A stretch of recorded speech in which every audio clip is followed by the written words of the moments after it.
For this lesson, I'm working with the project file 0401 working with image files. And you can find that project file with the media associated with this lesson. Just double-click on the project file to open it in Premiere Pro. It's likely you'll want to incorporate still images and graphics in your projects. It's easy to work with this kind of material in Premiere Pro. Let's dive in and take a look. I'm going to the Media Browser panel, where I've already browsed in my storage to the media files associated with this project. But what I'm really interested in is this folder full of 1280 by 720 photos. I'm going to double-click to open up that folder, and let's choose one of these. I'll right-click on the photo I want and choose Import. The photo appears in my project panel, and I can double-click to open it in the source monitor, or I can switch to icon view and just view it as a thumbnail. In any case, I'm going to drag this straight into my sequence. I'll put that at the end of the video clip. It's pretty short. I'm going to zoom in a little bit using the navigator at the bottom of the timeline panel.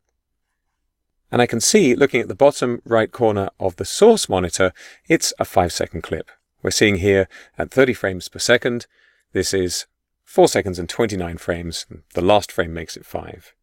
To change the duration that a still image plays for, you can click on the end of the clip and drag to any length you like. You'll notice, if I just hold on to the mouse button for a moment, I'm getting an indication of how much I'm adjusting the duration and what the new total duration will be.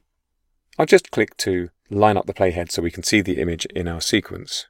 Now what we're looking at here is a regular still image. In fact, it's a JPEG. But if I go back to the media browser and go into my media files, I've got a multi-layer Photoshop document here that I'm going to import as well. When you import a Photoshop document, an additional dialog comes up. Up at the top, I can choose Import As, and if I choose Individual Layers, I can turn off and on the checkboxes for the layers that I want. I'm going to choose Merge All Layers and click OK. And there it is in the project panel. Once again, I can double-click to open it in the source monitor, and I can drag this into the timeline right after the existing photo. And there it is. I'm going to drag along a little bit in the sequence here to get a gap in the timeline and go back to the media browser and back into that 1280 by 720 folder. I'm going to select the rest of these photos. I'm just holding the Shift key down to make a list selection, and I'm going to drag them straight into the sequence from the media browser, all 4 of them. When I do that, you'll notice back in the project panel, all of those photos have also been added to my project. Like all of the images we've imported so far, these have a 5-second duration. So I'm going to undo and undo again, so they're no longer in the project.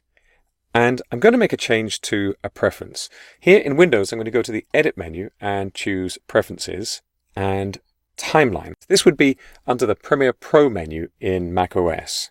Here in this preference, you can see I've got the option to specify the default still image duration. I'm going to set this to 2 seconds, and I'm going to click OK. Now I'm going to go back to the media browser. I'm going to take those 4 images and pull them in again, and right away you can see they now have a 2-second duration. Remember, of course, you can change the duration to anything you want, but this can be a useful workflow if you've got a lot of images to work with.